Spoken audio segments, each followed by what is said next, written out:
Formative assessment in the classroom. According to Dylan William and the Northwest Evaluation Association, or the NWEA, classroom formative assessment makes a greater difference than anything else in the classroom because it bridges gaps between the teacher and the student, between the teaching and the learning. It is through formative assessment that teachers are able to ensure students are learning what they want. Formative assessment is beneficial for both teachers and the student. It gives students the opportunity to meet learning objectives by allowing the teacher an opportunity to offer understandable feedback to the student.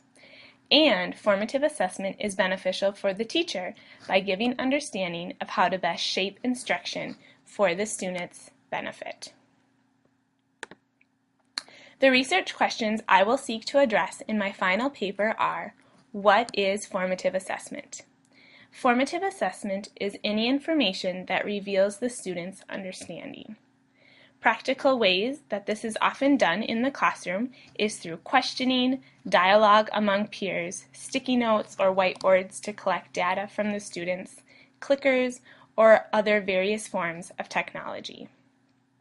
Oftentimes, formative assessment demands teachers and the students to know where they are going in the unit before they begin the unit, which is where backward design in education becomes helpful, not only for the teacher, but also for the student. My second question is, why should formative assessment be used in the classroom? There are many benefits of formative assessment in the classroom. A few are: by the use of formative assessment in the classroom, the teacher offers a better understanding of how to teach for understanding for his or her specific students. The teacher has a better grasp of what his or her students are understanding and the areas that may need to be reviewed or retaught. The formative assessment holds accountability for both the teacher and the students, and it offers ownership of the learning to the students. And thirdly, how is formative assessment best practiced? It is often used through sticky notes, journal prompts, drawings, something that I have been using this year called the Friday Foursquare, which gives me, the teacher, an opportunity to ask students questions of things we have studied this week and reply to me in a way that I can review and collect data to see where my students are. Show What You Know buckets are buckets I have hanging up in my classroom, allowing students to bring in various things from home that we have been studying, revealing to me that they are grasping the details and the concepts that we study in the classroom. Whiteboards and additional use of technology in the classroom.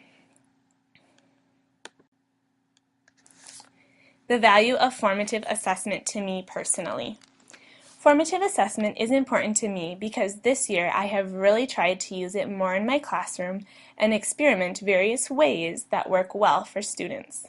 I have seen great gains in both my teaching and my students' learning through the use of formative assessment. This area of study has offered me additional educational development opportunities. From the time I filled out my application for Bethel and began the process of enrolling as a student, it has been my prayer that I would not be the only one to benefit from my studies. I prayed my students would greatly benefit and my school would benefit from my work. As I have been implementing and studying these concepts, my principal has also been studying the value of assessments. The Lord has brought the timing together perfectly for the class that I am in and the place my principal is at to view assessments together. Having said that, my principal has observed the use of formative assessment in my teaching and my studies, and she has asked me to lead the elementary team in formative assessment training and implementing starting in January. In addition to leading the elementary team in formative assessment training, I will also be giving training to the secondary school staff later in January in the area of formative assessment. I'm excited to learn more about formative assessment and for the opportunity to share my learning with my colleagues. Secondly, as I have already mentioned, formative assessment redesigns teaching and learning in the classroom. It offers a solid foundation of concepts before moving forward and helps the teacher meet the student's needs wherever they are at. teachers often need to chart a new course and sometimes abandon the ship of where they are headed. Teachers may need to redirect, even when it is inconvenient. Learning is truly all about the students being ready, not the teacher. And it offers students the opportunity to participate in learning at an even greater amount. Formative assessment should also be the basis for how teachers teach. The teacher can ask themselves questions like, what is important for students to understand? By the use of backward design, students and teachers know where they are going from the beginning of the lesson or the unit, and the goals they have. How do teachers know what students understand? Teachers change what they are doing based on students' responses through formative assessment in the classroom. How do students know what they know? Assessments are something that is done with the students as opposed to being done to the students. When assessments are an ongoing, clear reflection of the desired results of a unit of study, the potential exists for students to be more invested in the process. And lastly, what is to be done with all this knowledge? Or the teacher can ask themselves, what comes next? Most of my research has consisted of journal articles found at Bethel's Library, in addition to the NWEA website. This chart is a diagram for practical ways formative assessment can take place in the classroom.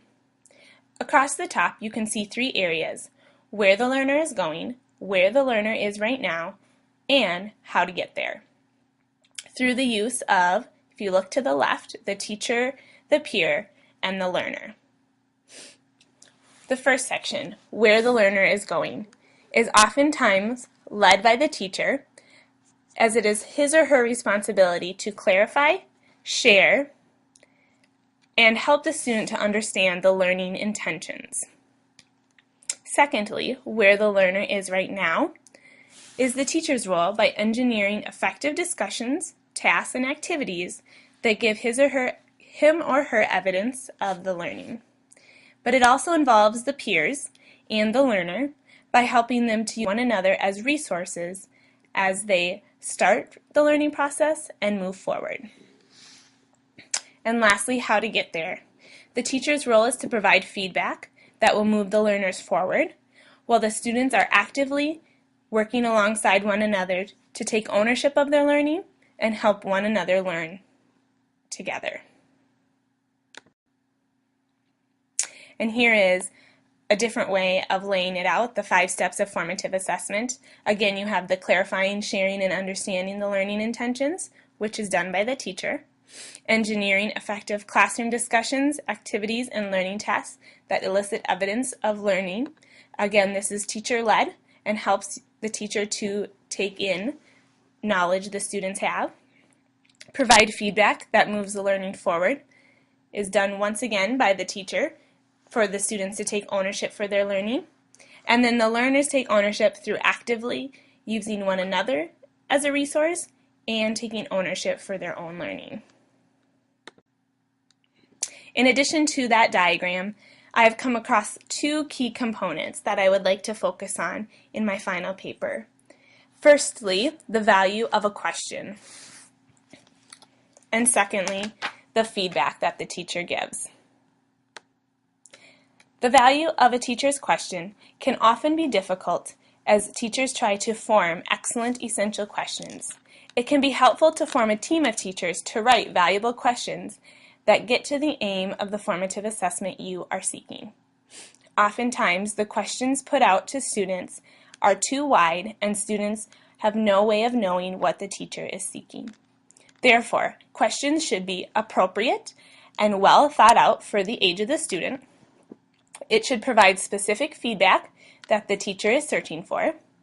The question should be phrased in a way that will direct the student to offer the feedback the teacher is searching for without being too direct in its approach.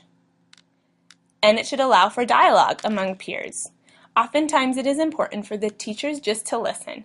Don't interrupt, but listen. Through listening, teachers can learn a lot about students and where they are and how to get them to where they want them to be. Feedback. The teacher should always be asking themselves 3 things when seeking to give students feedback. What are my goals? What do my students know? And how can I help my students reach that goal?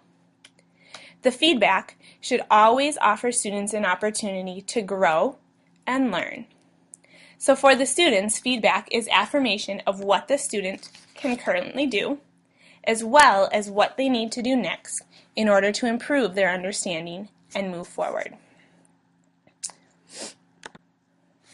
Thank you for spending time viewing my PowerPoint on formative assessment. I hope it was beneficial for you, and I hope that through this process you have learned new techniques in the classroom, and I look forward to writing the paper and learning more on formative assessment.